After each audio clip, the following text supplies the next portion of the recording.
بالله من شرور أنفسنا ومن سيئات أعمالنا من يهده الله فلا مضل له ومن يضلل فلا هادي له وأشهد أن لا إله إلا الله وحده لا شريك له وأشهد أن محمدا عبده ورسوله أما بعد فإن أصدق وخير الهدي هدي محمد صلى الله عليه وسلم وشر الأمور محدثاتها وكل محدثة بدعة وكل بدعة ضلالة وكل ضلالة في النار.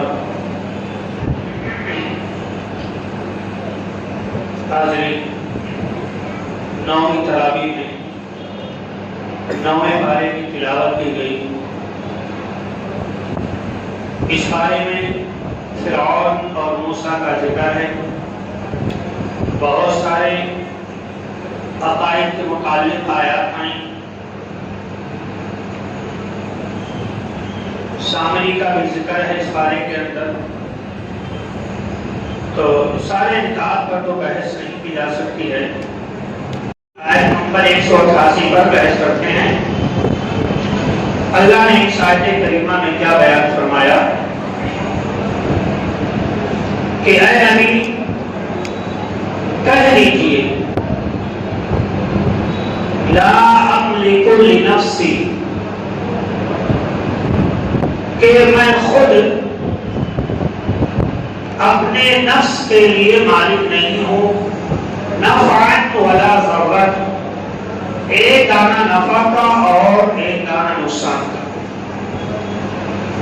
یعنی کہ اے نبی آپ لوگوں سے کہہ دیں کہ میں نبی ہوں، اس کے باوجود بھی میرے اختیار میں نفع اور نقصان نہیں ہے. اللہ کے رسول صلی اللہ علیہ وسلم ایک دفعہ اپنے قبائل والوں کو، اپنے خاندان والوں کو، رشتہ داروں کو اکٹھا کرتے ہیں اور سب سے یہی بات کہتے ہیں کہ آپ لوگ اپنے بچاؤ کا سامان کر لیں. میں کل قیامت کے دن کسی کو نہیں بچا پاؤں گا. انہی لوگوں میں آپ کی چہیتی لاڈلی بیٹی فاطمہ بھی موجود تھی. آپ نے فاطمہ کو خاص طور سے خطاب کیا. کہا یا فاطمہ، اے فاطمہ تم اپنے آپ کو بچاؤ کا سامان کر لو. اللہ کے عذاب سے بچنے کے لیے عمل کرو. کل قیامت کے دن میں اللہ سے تمہیں نہیں بچا پاؤں گا. پیارے رسول نے اپنی چہیتی بیٹی فاطمہ سے خطاب کیا، میری بیٹی گرچہ تم میری بیٹی ہو، گرچہ میری لاڈلی ہو، لیکن میدان حشر میں اللہ کے سامنے میں تمہیں نہیں بچا پاؤں گا. اگر تم سے کچھ غلطی ہو گئی، اللہ تمہارا گرفت کرے گا تو میں وہاں پر تمہیں اس کی گرفت سے نہیں بچا پاؤں گا. جہاں تک رہی بات دنیا کی سبھی معاشی کی، اے فاطمہ دنیا میں جو کچھ تم مانگنا چاہتے ہو اپنے باپ محمد سے مانگ لو، میں تمہیں دینے کے لیے تیار ہوں. دنیا میں جو چاہتی ہو مانگ لو، میں تمہیں دے دوں گا، لیکن قیامت کے دن میں تمہیں کچھ بھی نہیں دے پاؤں گا. میرے پیارے بھائیوں، بڑے غور و فکر والی بات ہے. اللہ کے رسول نے سیدھا کہہ دیا ہے میری بیٹی میں تمہیں کل قیامت کے دن بچا نہیں پاؤں گا، ایک دانہ نفع نہیں دے سکتا. جب نبی اپنی بیٹی سے کہہ دیے کہ میں تمہیں ایک دانہ نفع نہیں پہنچا سکتا ہوں، میرے پیارے بھائیوں جب نبی قیامت کے دن کسی کو نفع نہیں دے سکتے، پھر یہ بتاؤ نبی کی امتی کسی کو فائدہ کیسے دے سکتی ہے؟ معاشرے میں یہ بات گردش کر رہی ہے، ہم فلاں کے ماننے والے ہیں، قیامت کے دن ان کا دامن پکڑ کر یہاں چلے جائیں گے. پہلی بات تو یہ ہے میرے پیارے بھائیوں، میدان محشر میں کسی کے بدن پر کوئی لباس ہی نہ ہوگا، سب ننگے بدن ہوں گے. پھر تم کیا پکڑ کر جنت کے اندر جاؤ گے؟ دوسری بات یہ ہے اللہ کے رسول جو اپنی بیٹی اور اپنے قرابت داروں کو اللہ کے عذاب سے نہیں بچا سکتے، اس کی گرفت سے نہیں بچا سکتے، تو پھر بتاؤ نبی کے ماننے والوں کی کیا اوقات رہ جاتی ہے؟ اس نبی کے بارے میں اللہ نے کہہ دیا جو مجھے خوش کرنا چاہتا ہے اس عرش فرش والے کو خوش کریم کی پیروی کر لے. جس کا رتبہ یہ ہے, جس کا مقام یہ ہے, اس ذات نے کہہ دیا کہ میں قیامت کے دن کسی کو ایک دانہ نفع نہیں دے سکتا.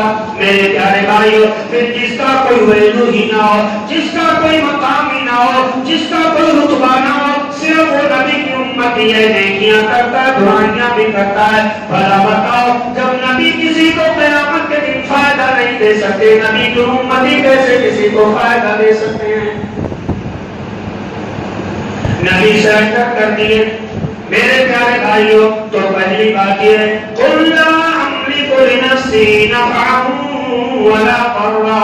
اے نبی کہہ دیجئے کہ اے دنیا والے سنو, گرچہ میں نبی ہوں, گرچہ میں رسول ہوں, لیکن میں اختیار ایک دانہ نفع کا نہیں رکھتا, ایک دانہ میرے اندر نقصان کا اختیار نہیں ہے. إِلَّا مَا شَاءَ اللَّهُ. البتہ جو اختیار اللہ نے دے دیا وہ تو مستثنا ہے, وہ میرے اندر میں ہے, اس کی کیا بات ہے. لیکن یہ کہو کہ میں جس کو چاہوں اس کو نفع پہنچا دوں, جس کو چاہوں میں نقصان پہنچا دوں, ایسا میرے اندر نہیں. میں کسی چیز کا اختیار نہیں رکھتا. میرے پیارے بھائیوں, جب نبی کسی چیز کا اختیار نہیں رکھتے, نبی کسی چیز کو دینے پر قادر نہیں, تو پھر دنیا والے کیسے کوئی چیز دے سکتے ہیں؟ آئیے آگے کا ٹکڑا دیکھتے ہیں. اللہ نے آگے بیان فرمایا, اے نبی اس بات کا بھی اعلان کر دیجئے, وَلَوْ كُنْتُ عَالَمُ الْغَيْبِ. اے نبی کہہ دیجئے اگر میں عالم الغیب ہوتا, سیدھا سیدھا لفظوں, وَلَوْ كُنْتُ عَالَمُ الْغَيْبِ. اے نبی کہہ دیجئے اے لوگوں, اگر میں عالم الغیب ہوتا, لَاسْتَكْثَرْتُ مِنَ الْخَيْرِ وَمَا مَسَّنِيَ السُّوءُ. تو میں بہت زیادہ بھلائیاں جمع کر لیتا, مجھے کوئی نقصان ہی نہ ہوتا. لیکن لوگوں میں عالم الغیب نہیں ہوں. آئیے میں آپ کے سامنے ایک واقعہ رکھتا ہوں. غزوہ احد ہے, اللہ کے رسول کا دندان مبارک شہید کر دیا گیا. ظالموں نے تیر برسا دیے, دندان مبارک آپ کا کان ٹوٹ گیا, شہید کر دیا گیا. آپ کے چہرے مبارک پر بھی زخم آ جاتا ہے. میرے پیارے بھائیوں, اگر نبی عالم الغیب تھے تو کیا نعوذ باللہ وہ جان بوجھ کر کے اپنے کان کو شہید کروانے گئے تھے؟ اگر وہ عالم الغیب تھے تو کیا اپنے چہرے کو جان بوجھ کر زخمی کروانے کے لیے گئے تھے؟ اگر آپ کو عالم الغیب تھے, مطلب یہ نبی جانتے تھے کہ میرا کان توڑ دیا جائے گا, شہید کر دیا جائے گا, اس کے بعد بھی جنگ میں چلے گئے, تو پھر میرے پیارے بھائیوں, نبی کا رتبہ تم نے بہت ہی زیادہ گرا دیا, نبی کی تم نے توہین کر دی. آپ کو جب یہ معلوم ہے یہاں جاؤں گا تو میں مر سکتا ہوں, یہ کھاؤں گا تو میں مر سکتا ہوں, اس کے باوجود اگر وہ چیز کھاؤ گے تو اسے خودکشی کہا جائے گا. اسے کیا کہا جائے گا؟ خودکشی کہا جائے گا. ایک چیز نقصان دے, جانتے ہیں, کلیئر ہے, پھر بھی آپ اس کو اپنا لیں تو اس کو خودکشی کہتے ہیں. کچھ کہا ہے, اس میں کوئی شک نہیں, سے کینسر ہوتا ہے, یہ ہانیکارک ہے چیز کے اعتبار سے, پھر بھی لوگ کھا رہے ہیں. اب گٹکا کھاتے کھاتے, شراب پیتے پیتے اگر موت آ جائے تو ایسے لوگ خودکشی کرنے والے ہیں. ان کا شمار خودکشی کرنے والوں میں میدان میں اللہ کے رسول کے دام کو شہید کر دیا گیا, چہرے کو زخمی کر دیا گیا. یعنی اللہ کے رسول کو معلوم ہی نہیں تھا, اسی لیے آپ کے دندے میں مبارک شہید ہو گیا, آپ کے چہرے پر زخم آ گیا. اگر اللہ کے رسول کو معلوم ہوتا تو میرے پیارے بھائیوں, اللہ کے رسول کہیں چھپ جاتے, اپنے دندان مبارک کو شہید نہیں کرواتے, چوٹ نہیں کھاتے. آئیے ذرا میں اور آپ کا ذہن کھولتا ہوں. دیکھو, اللہ کے رسول کی دعوت ایک عورت نے لیا, ایک یہودت نے کہا اے نبی ہم آپ کی دعوت لیتے ہیں. ٹھیک ہے, دعوت منظور ہے. اللہ کے رسول اس کے گھر دعوت کھانے کے لیے پہنچ جاتے ہیں. اللہ کے رسول کے سامنے اس نے کھانا رکھ دیا, اللہ کے رسول نے کھانا کھا لیا. اس کھانے کے اندر زہر ملا ہوا, نبی کو خبر نہیں. مطلب یہ اے نبی اعلان کر دیجئے کہ میں عالم الغیب نہیں, اگر میں عالم الغیب ہوتا تو مجھے کوئی تکلیف نہیں پہنچتی. میرے پیارے بھائیوں, تو ان کو خبر ہو جاتی کہ اس کھانے کے اندر زہر ہے, وہ جانتے تھے تب نہیں کھاتے, لیکن آپ کو معلوم ہی نہیں, اسی لیے آپ نے وہ کھانا کھا لیا. معلوم یہ ہوا کہ اللہ کے رسول عالم بیٹھی نہیں ورنہ زہر والا کھانا نہیں کھاتے. معلوم ہو کہ نہیں ہو؟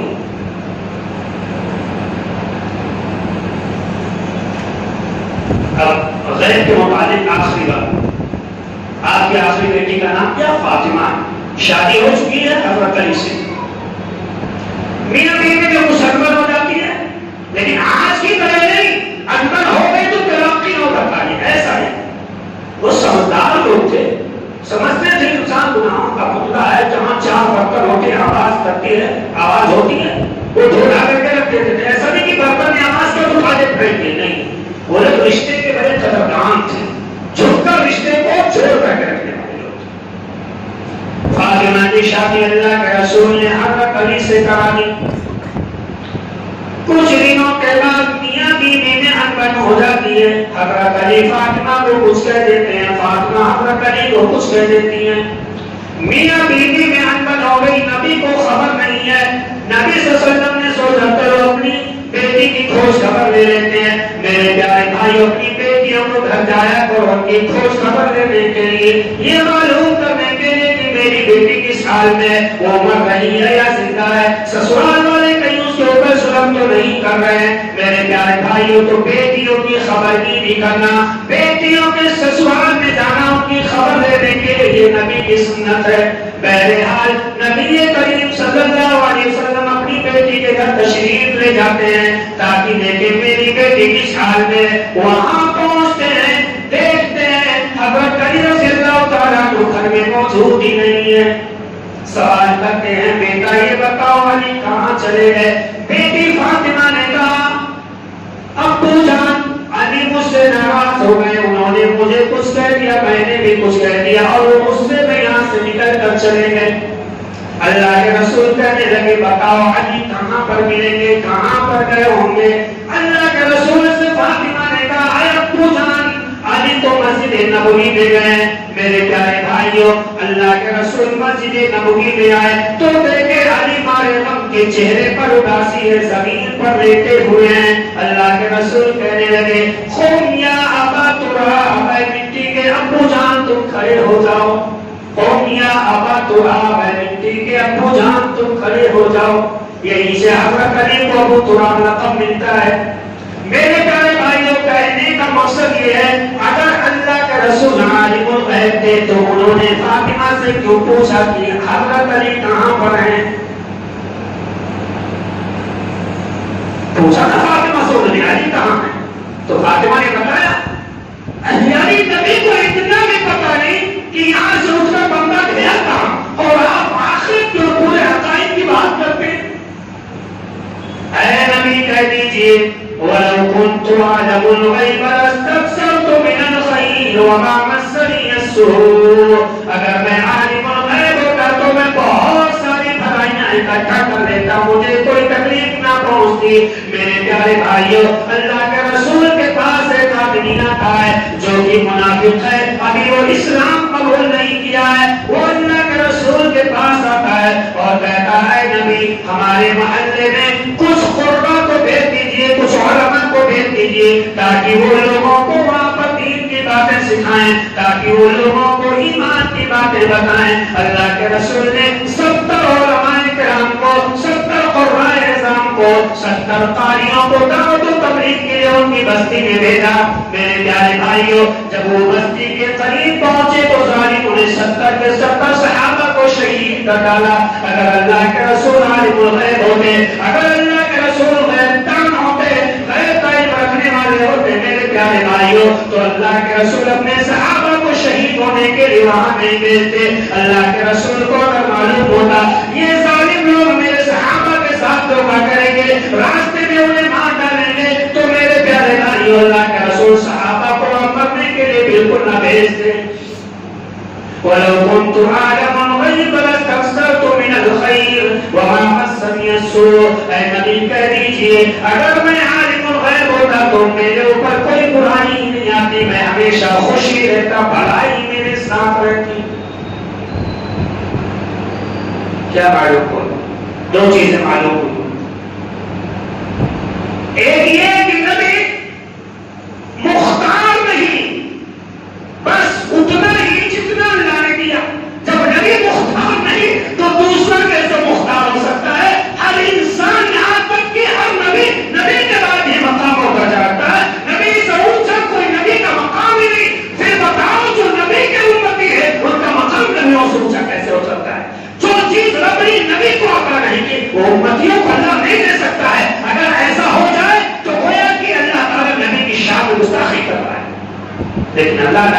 ساتھ گستاخی.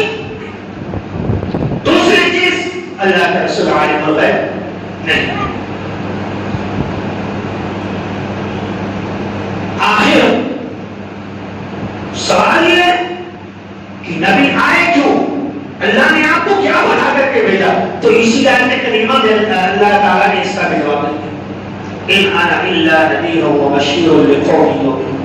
جو ایماندار لوگ ہیں، جو ایمان والے ہیں، ان کو جنت کا راستہ بتانے کے لیے اور جہنم کے راستے سے ڈرانے کے لیے مجھے پیدا کیا گیا. میں نذیر ہوں، جہنم کے راستے سے ڈرانے والا ہوں، بشیر ہوں، جنت کی بشارت دینے والا ہوں. بس یہی میرا مقصد حیات ہے. اس کے علاوہ اللہ نے مجھے بھیجا ہی. میری تخلیق کا مقصد، میری بعثت کا مقصد یہ ہے کہ میں لوگوں کو جہنم کے راستے سے بچاؤں اور جنت کے راستے پر چلاؤں. یہی میری زندگی کا مقصد ہے، یہی میری مقصد حیات ہے، میری بعثت کا یہی مقصد ہے. اور بقیہ جو ڈھکوں سے بات ہے نبی کی شان میں چلی نعوذ باللہ، یہ تو بکواس ہے. نبی نے خود کہہ دیا میں عالم الغیب ہوں. آئیے ذرا اور تصفی پر جواب دے لیجیے. اٹھائیے کون سی سورت؟ سورہ عمران آیت نمبر 79. اللہ نے وہاں پر بیان فرمایا وَمَا كَانَ اللَّهُ لِيُطْلِعَكُمْ عَلَى الْغَيْبِ وَلَكِنَّ اللَّهَ يَجْتَبِي مِن رُّسُلِهِ مَن يَشَاءُ.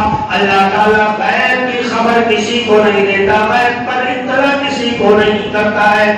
یعنی غیب کی بات اللہ کسی کو نہیں دیتا کیونکہ اللہ ہی عالم الغیب ہے. میرے پیارے بھائیو سورہ جن اٹھاؤ، سورہ جن کے اندر آیت نمبر 27 اور 28 کو دیکھ لیجئے. اللہ نے کیا کہا؟ عالم الغیب فلا یظہر علی غیبہ احدا. اللہ عالم الغیب ہے اور وہ اپنے غیب پر کسی کو مطلع نہیں فرماتا ہے. جو لفظ عالم الغیب ہے، جو عالم الغیب کا ٹائٹل ہے، اللہ نے اپنے لیے خاص کر لیا. میرے پیارے بھائیو یہاں صاف اندازہ ہو گیا رب عالم الغیب ہے، اللہ کے علاوہ کوئی عالم الغیب نہیں ہے. دنیا کہتے رہے، جب نبی نے کہہ دیا میں عالم الغیب نہیں تو مطلب نبی عالم الغیب نہیں. اللہ نے کہہ دیا نبی عالم الغیب نہیں تو مطلب نبی عالم الغیب نہیں. اللہ نے کہہ دیا میں ہی عالم الغیب ہوں تو مطلب یہ کہ صرف اللہ ہی عالم الغیب ہے. میرے پیارے بھائیو اپنے عقیدے کی اصلاح کرو. اگر آپ کسی کو عالم الغیب کہہ رہے ہیں اور ایسی صورت میں وہ اپنے صحابہ کو بھیج دے رہا ہے اور اس کے صحابی شہید کر دیے جا رہے ہیں تو مطلب یہ ہوا کہ سامنے والا ظالم ہے. آپ تو اپنے نبی کو ظالم بنانے کے لیے تیار ہو. میرے پیارے بھائیو نبی کو خودکشی کرنے والا بتانے کے لیے تیار ہو. میرے پیارے بھائیو آپ بھی اپنی اداؤں پر ذرا غور کریں. ہم عرض کریں گے تو شکایت ہوگی. ذرا دیکھو عالم الغیب کا معنی کیا ہوتا ہے، نبی کی شان رسالت کیا ہے، نبی کا مقام کیا ہے، نبی کا درجہ کیا ہے. ہم نے نبی کو اٹھا کر کے رب کا درجہ دے دیا ہے اور رب کے ویلو کو گھٹا کر کے نبی کے مقام پر لا کر کے رکھ دیا ہے. جبکہ رب کچھ اور ہے، نبی کچھ اور ہے. جو رب ہے وہ نبی نہیں، جو نبی ہے وہ رب نہیں ہو سکتے. میرے پیارے بھائیوں میں آپ کے سامنے آخری بات رکھتا ہوں. بڑی پیاری آیت کریمہ ہے، میں آپ کے سامنے رکھتا ہوں. میرے پیارے بھائیوں آپ لوگ بڑا معصوم ہیں، آپ لوگ کچھ بھی سمجھ نہیں پاتے ہیں.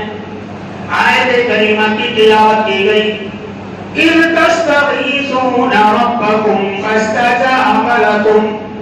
اے دنیا والوں، اے قرآن سننے والوں، اے قرآن پڑھنے والوں، اے نبی والوں، اے اسلام والوں، اے ایمان والوں، اس وقت کو یاد کرو جب صحابہ کرام و نبی کریم صلی اللہ علیہ وسلم اپنے رب سے فریاد کر رہے تھے، اپنے رب کو پکار رہے تھے، اپنے رب سے فریاد کر رہے تھے اے اللہ آج اگر تو مدد نہیں کرے گا تو یہ مٹی کا جماعت، یہ مٹھی کا جماعت ختم ہو جائے گی. لن تو ربنا هذا اليوم. اللہ اگر آج اس سے مٹھی کا جماعت کی مدد نہیں کرے گا تو یہ روح زمین پر مٹا دی جائے گی. آج کے بعد تیری عبادت زمین پر کرنے والا کوئی نہ ہوگا. یہ دعائیں صحابہ کرام کر رہے ہیں، نبی کریم صلی اللہ علیہ وسلم خود کر رہے ہیں. اللہ ہماری مدد فرما، اللہ ہماری فریاد کو سن لے. اللہ نے کہا میں نے تمہاری پکار کو سن لیا. انی ممدکم بِأَلْفٍ مِّنَ الْمَلَائِکَةِ المردفين. اے نبی سنو، اے نبی کے جانشار صحابہ سنو، تم گھبراؤ نہیں، یہ جو تم جنگ کے میدان میں آئے ہو میں تمہاری مدد 1000 فرشتوں سے کروں گا. کیا تھا؟ گھبراؤ نہیں، میں تمہاری مدد دشمنوں کے خلاف 1000 فرشتوں کو نازل کر کے کروں گا. میرے پیارے بھائیو، اس آیت کریمہ کو پیش کرنے کا مقصد یہ ہے اللہ نے استغاثہ کا لفظ استعمال کیا ہے، یعنی نبی کہہ رہے اے میرے غوث پاک ان تستغیثون ربکم، یاد کرو اس وقت کو جب صحابہ اور نبی کریم صلی اللہ علیہ وسلم سب سے بڑے فریاد سننے والے کو پکار رہے تھے. گویا کہ اللہ نے اس آیت کریمہ میں اس معنی کی وضاحت کر دی کہ غوث پاک میں ہوں، میرے علاوہ کوئی نہیں ہے. واضح کر دیا کہ میرے علاوہ غوث پاک اور کوئی نہیں ہے. نبی رب کو پکارے، نبی لقب غوث پاک رب کو دے، رب کہے گا غوث پاک. لیکن آپ کیا کہتے ہیں؟ نہیں نہیں نہیں، اللہ تو بھی غلط، نبی تو بھی غلط، تو نے تو اس دھرتی پر ایک ایسی عظیم ہستی کو بھیج دیا، تیری ساری صفات اس کا اندر نظر آ رہی. ہم انہیں کو غوث پاک مان لیتے ہیں. میرے پیارے بھائیو، اپنے عقیدے کی اصلاح کر لو. اگر اللہ کی قسم بتا رہا ہوں، اگر عقیدہ بگڑ گیا تو جنت بگڑ جائے گا. یاد رکھو میرا جملہ، عقیدہ درست نہ ہوا تو جنت تمہارا درست نہ ہوگا. اگر عقیدہ بگڑ گیا تو جنت کا راستہ تمہارا بگڑ جائے گا. اسی لیے شریعت اسلامیہ نے سب سے پہلے توحید پر زور دیا ہے، اور اللہ کے رسول نے معاذ بن جبل کو اسی لیے بھیجا تھا، اے معاذ یمن جاؤ، وہاں کے لوگوں کو بتاؤ رب کون ہے، وہاں کے لوگوں کو توحید کا معنی مطلب بتا دو. جب تک وہ لوگ توحید میں پکے نہ ہو جائیں، جب تک ان کا عقیدہ مضبوط نہ ہو جائے، اسلام کی کوئی اور بات ان کو مت بتانا. میرے پیارے بھائیوں، بہرحال عقیدہ توحید کی بہت ہی زیادہ اہمیت ہے، ہمیں اس پر غور کرنے کی ضرورت ہے. مکہ کی زمین ہے، آئیے بات اور پیش کر دیتا ہوں. مکہ کی زمین ہے، دشمنوں کو خبر ملتی ہے، دشمن کو معلوم ہو چکا ہے اسلام تیزی سے پھیل رہا ہے. معلوم ہو گیا اسلام تیزی سے پھیل رہا ہے. آخری بات، تیزی سے پھیل رہا ہے اسلام. دشمن حیران، ارے ابھی 40 سال کا نوجوان، ہم 150 سال والوں کا بھائی، ہمارا جینا تو کر دیا. اور ایسا نہیں کام چلے گا. بہت سارے حرب رحمانی نبی کریم صلی اللہ علیہ وسلم کے چچا کے پاس آئے، آپ اپنے بھتیجے کو سمجھا لیجیے، ورنہ ہم جس کے ساتھ ایسا برا سلوک کریں گے آپ نے سوچا بھی نہ ہوگا. ابو طالب کہو اپنے بھتیجے سے، اگر اسے دولت چاہیے تو دولت دینے کو ہم تیار ہیں، بادشاہ چاہیے تو بادشاہ بھی دینے کو تیار ہیں، حسینہ اگر چاہیے شادی کرنے کے لیے تو مکہ کی سب سے حسین ترین عورت سے شادی کرانے کو تیار ہے. بس اس سے پوچھ لو کہ اس کا مقصد کیا ہے، یہاں پر ہمارے درمیان اختلاف کیوں کر رہا ہے. ابو طالب آئے، کہنے لگے بھتیجے محمد میری بات سنو، میں بزرگوں میرے کندھے پر اتنا بوجھ نہ ڈالو کہ میں اٹھا نہ سکوں. آج مکہ کی ٹولیاں ہمارے پاس آئی تھی، مکہ کے وفد ہمارے پاس آئے تھے، کچھ لوگ کچھ سرداران ہمارے پاس آئے تھے. انہوں نے کہا کہ میں تمہیں سمجھا دوں، تم اپنی دعوت سے باز آ جاؤ. میرے پیارے بھائیوں، جو ہی چچا جان نے یہ بات کہی کہ اے محمد تم اپنی دعوت سے باز آ جاؤ، مکہ والوں کا مطالبہ ہے، ورنہ وہ تمہارے ساتھ کچھ برا کر سکتے ہیں. نبی کریم نے جو ہی یہ بات سنی، اللہ کے رسول نے قسم کھا کر کہا، رب کعبہ کی قسم ہے، اس ذات کی قسم جس کے جان جس کے ہاتھ میں محمد رسول اللہ کی جان ہے، اگر یہ مکہ والے ایک ہاتھ پر سورج کو لا کر کے رکھ دیں، دوسرے ہاتھ پر چاند کو لا کر کے رکھ دیں، تب بھی محمد رسول اللہ اپنے مشن سے باز نہیں آ سکتا ہے. میرے پیارے بھائیوں، اللہ کے رسول جب اپنی دعوت سے اپنی مشن سے باز نہیں آتے ہیں، اب وہ مکہ والے پلان بناتے ہیں. وہاں کے پارلیمنٹ میں وہاں کے بڑے بڑے سرداروں نے، وہاں کے بڑے بڑے پہلوانوں نے میٹنگ کی. میٹنگیں ہوتی ہیں کہ جب محمد اپنے گھر کے اندر سو جائے کے نوجوان تلوار لے کر اس کے اوپر حملہ کرتے ہیں. اس طرح سے ان کے خاندان والے جان نہیں پائیں گے کہ کس نے محمد کو قتل کیا ہے. چلو سب کام تمام کر دیتے, متعین ہو گیا, میٹنگ ہو گئی, نبی کریم کو کچھ بھی خبر نہیں, مانگنے والے آگے دروازے پر دستک دے چکے ہیں, اللہ نے خبر تب کیا. ہر کسی کے ہاتھ میں تلوار ہے, اور ایسا نہیں کہ ویسے ہو اور ہم بالکل انتظار میں کہ جیسے ہی محمد نکلے گا اس کے اوپر ہم سارے کے سارے لوگ حملہ کرتے تھے. اور حملہ کرنے والوں میں نبی کا سگا چچا مجھے خوش شریف تھا. میرے پیارے بھائی, اللہ کے رسول اپنے گھر کے اندر جب آپ کو بتایا جاتا, اللہ نے جب خبر دیا کہ مشرکین مکہ آپ کو قتل کرنے کے لیے آپ کے گھر کے دروازے پر تلوار لیے کھڑے ہیں, اللہ کے رسول صلی اللہ علیہ وسلم نے حضرت علی سے کہا, اے علی میرے پاس مکہ والوں کی امانتیں رکھی ہوئی ہیں, میں جب یہاں سے چلا جاؤں تو تم ان کی امانتیں واپس کر دینا. میرے پیارے بھائیو ذرا غور کرو, اللہ کے رسول کی صداقت پر دشمن کو بھی یہ تڑاپ ہے, اللہ کے رسول کی سچائی پر اتنا بھروسہ ان کو ہے, اللہ کے رسول کی امانت پر اتنا بھروسہ ہے کہ مکہ کے دشمن بھی, اسلام کے دشمن بھی اپنی امانتیں نبی کے پاس رکھ رہے ہیں. بہرحال اللہ کے رسول کے گھر کا گھیراؤ کر لیا گیا, تلواریں سونپ لی گئی, تلواریں نکال لی گئی. صبح کا وقت ہونے والا ہی ہوتا ہے, اللہ تعالیٰ نے حکم دیا کہ نبی اب آپ اپنے گھر سے نکل جائیں. اللہ کے رسول گھر سے باہر نکل رہے ہوتے ہیں, ایک ہاتھ میں مٹی کو اٹھاتے ہیں, دھواں بڑھتے ہیں, وَجَعَلْنَا مِن بَيْنِ أَيْدِيهِمْ سَدًّا وَمِنْ خَلْفِهِمْ سَدًّا فَأَغْشَيْنَاهُمْ فَهُمْ لَا يُبْصِرُونَ. اس مٹی کو اس مٹی پر دھتکارتے ہیں, اس مٹی پر دم کرتے ہیں. اس کے بعد اللہ کے رسول دروازے سے باہر نکلتے ہیں, سارے لوگوں کے سروں پر ڈالتے ہوئے چلے جاتے ہیں. اللہ نے سارے لوگوں کو اندھا بنا دیا, اللہ نے سارے لوگوں کو بہرا بنا دیا.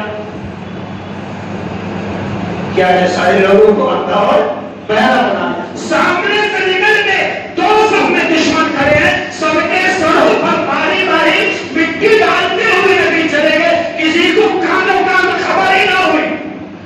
صبح ہوئی, دیکھا گھر کے حضرت علی بستر پر پڑے, حضرت علی کو مارا نہیں.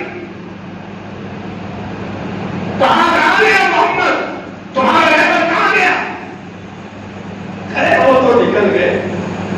میرے پیارے بھائیوں, کہنے کا مقصد یہ ہے, یہ جو باتیں آج میں نے پیش کی ہیں یہ عقائد سے تعلق رکھتی ہیں. انسان کو اپنا عقیدہ مضبوط کرنے کی ضرورت ہے. دوسری بات جو ہمیں معلوم ہوتی ہے کہ اگر انسان تقویٰ شعار بن جائے, ایک رب پر بھروسہ کرنے والا بن جائے, اپنی زندگی رب کے حوالے کر کے, تو پوری دنیا کچھ بھی کرنا چاہے اس کا بال بیٹا بھی نہیں کر سکتے, اس کا کچھ بھی بگاڑ نہیں سکتے. لیکن پہلے انسان متقی تو بنے, رب وعدہ تو بنے. آج اب کہاں متقی, کہاں پرہیزگار, کہیں کچھ نظر آ رہا ہے ہمارے اندر تقویٰ کے نام کے کلمہ کو نام کو سمان ہے. اللہ رب العالمین سے دعا کر کے مولا کریم ہم تمام مسلمانوں کو اسلامی اصول و ضابطے کے مطابق زندگی گزارنے کی توفیق عطا فرما. آمین. وعلی نبی البلاغ المبین. والسلام علیکم ورحمۃ اللہ وبرکاتہ.